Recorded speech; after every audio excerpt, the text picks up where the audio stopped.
আন্দোলনকে কেন্দ্র করে গুরুত্বপূর্ণ রাষ্ট্রীয় স্থাপনা ও সম্পদের ব্যাপক ক্ষতি সাধনের ঘটনা জাতিসংঘের তত্ত্বাবধানে নিরপেক্ষ ও নির্মোহ তদন্ত সাপেক্ষে প্রকৃত দোষীদের চিহ্নিত করে বিচারের আওতায় আনা।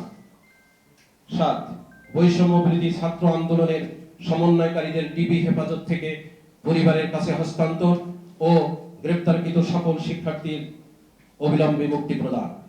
8 শিক্ষার্থীদের বিরুদ্ধে দায়েরকৃত সকল মামলা প্রত্যাহার ও তাদেরকে গ্রেপ্তার ও হয়রানি না করা। 9 বৈষম্য বিরোধী ছাত্র আন্দোলনের সর্বশেষ 8 দফা দ্রুত বাস্তবায়ন করে সংকট সমাধান করা।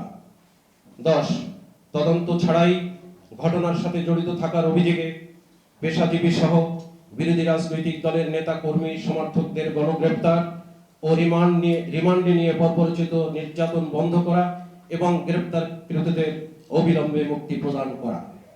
11 জনদাবি মেনে নিয়ে সরকারের পদত্যাগ ও একটি নিরপেক্ষ নির্বাচন আয়োজনের মাধ্যমে জনগণের সরকার প্রতিষ্ঠা করা।